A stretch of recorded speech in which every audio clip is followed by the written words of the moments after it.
ऐसे अद्भुत बारात, कोई बिना हाथ पांव वाले, कोई बहुत से हाथ पांव वाले, कोई बहुत ज्यादा मोटे, कोई बिल्कुल पतले। अब बिना हाथ पांव वाले पता नहीं कैसे आए, भगवान जाने, लुढ़कते कि उड़ते। अच्छा देखो, क्या ये भूत प्रेत होते हैं? अध्यात्म की दृष्टि से तो होते हैं, अध्यात्म में तो होते हैं, और भागवत की तो महिमा ही यही है। श्रीमद् भागवत की धन्यो भागवती वार्ता, प्रेत पीड़ा विनाशिनी। लेकिन अगर विचार करें अध्यात्म की दृष्टि से, तो भूत प्रेत बिना मरे कोई बन नहीं सकता।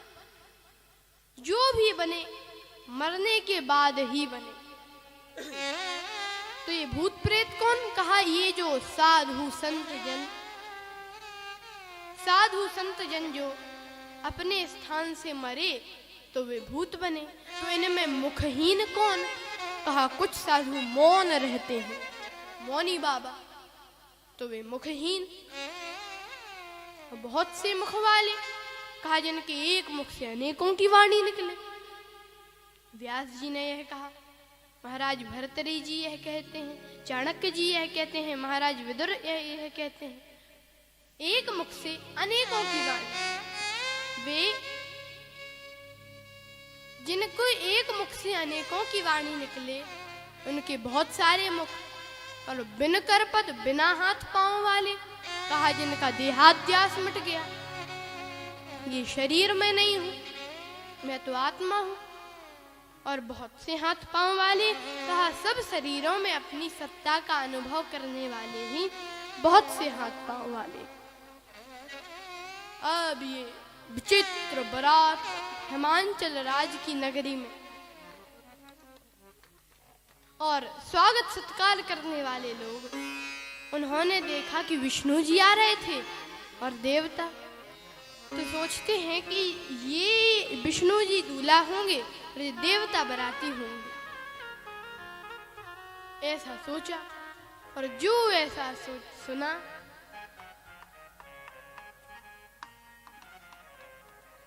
जो ऐसा सुना,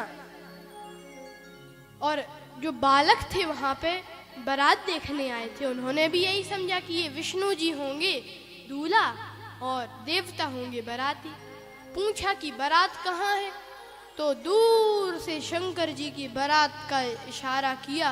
हे भगवान, ऐसी बारात देखी, आहा, कहना ही क्या था। अब वे भागे, अब जैसे तैसे भागे तो अब गिर जाए, और गिरे तो किसी तरह धूल भी नहीं झड़ा पा रहे। इतने खतरनाक भूत प्रेत देखे, और सबसे भयावह स्थिति तो तब निर्मित हुई जब बिना सिर के बाराती ने पूछा कि ठहरने का कहाँ इंतजाम है। बेचारा घबरा गया, बोला चाहे जहाँ ठहर जाओ, आपको कौन ठहरा सकता है। और बालक आगे भागे, पीछे देखे, ठोकर लगे, फिर गिरे, और जैसे तैसे भवन के अपने घर के भीतर पहुंची। माता पिता ने सोचा, खुशी में दौड़ते हुए आए। अरे अरे अरे, इतनी खुशी में, अरे बारात कैसी, दूल्हे कैसा, सब बताओ। बोला पहले घर के दरवाजा बंद करो। अरे बताओ तो कैसी बारात? कहा ये नहीं बता सकते। कहा कि बारात तो नहीं बता सकते कैसी है, लेकिन बारात दर्शन की महिमा जरूर बता सकते हैं। जो जियत रही बारात देखत, पुण्य तेहि बढ़कर सही, देखत सोमा विवाह घर घर बात अस लरिकन कही। जो बारात देकर जीता रह जाए उसके बड़े पुण्य हैं। अब तो देखत सोमा विवाह घर घर बात अस लरिकन कही, ऐसी बातें कही। माता पिता बोले डरो मत, जाओ खेलो। बालक बोले खेलो, जब तक बारात रहेगी हम तो घर से बाहर नहीं निकलेंगे। अब तो सब कोई किसी से कुछ नहीं बोल रहा, और वहां पर कन्या पक्ष में लोग बड़े उत्साहित। क्यों, बारात आ गई?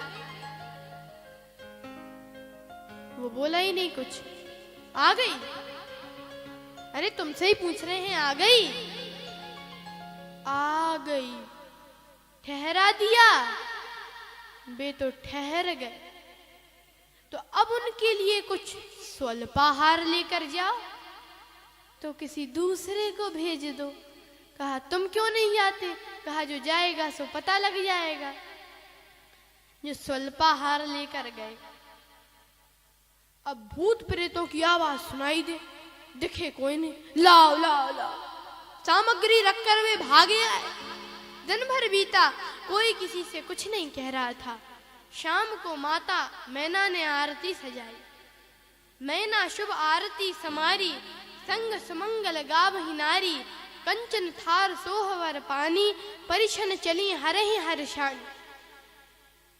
हर्षित होकर परिछन के लिए चली। अब तो वहीं पर नारद जी आए। नारद जी ने कहा कि माता मैना, अरे नारद बाबा आओ, आज का शुभ दिन लाने वाले तो आप ही हो। नारद जी ने कहा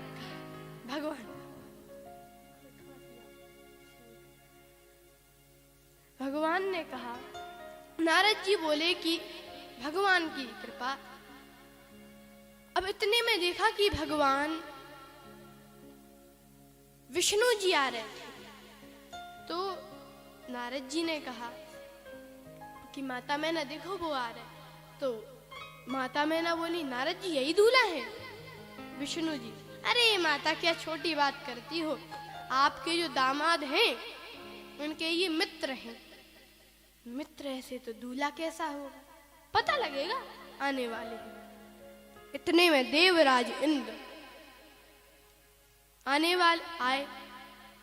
तो मैना माता बोली, ये दूल्हा? अरे क्या छोटी बात करती हो, आपके जो दामाद हैं उनके ये नौकर चाकर हैं, पानी मानी की व्यवस्था करने वाले। नौकर ऐसे तो मालिक कैसा, पता लगेगा आने वाले हैं। मैना माता बोली, नारद बाबा हम आपका एहसान कभी नहीं भूलेंगे।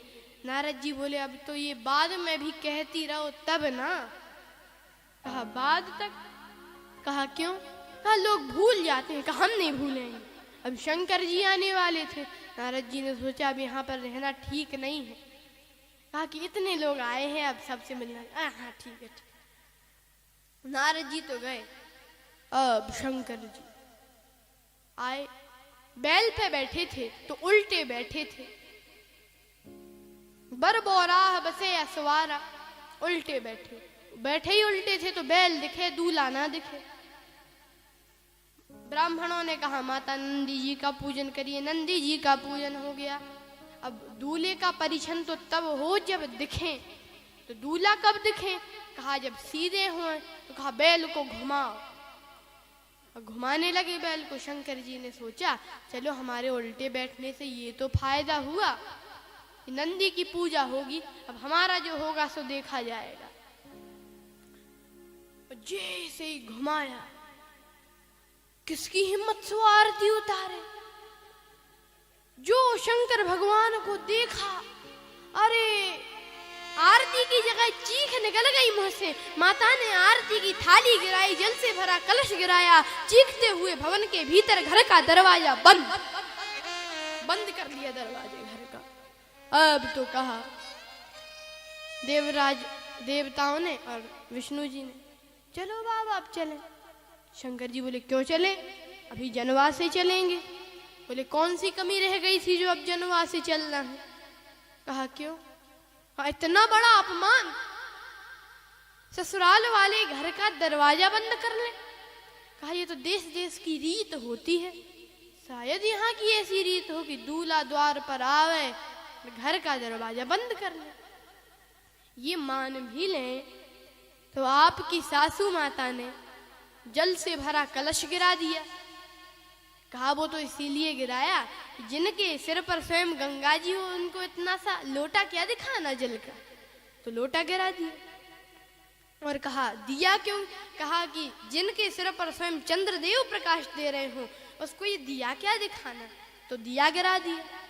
कहा और जो डर गई, भगवान बोले हमें देखकर थोड़ी डरी, फिर कहा वो तो सर्प को देखकर डरी, और सर्प है काल, और काल जिसे दिखेगा वो तो डरेगा ही।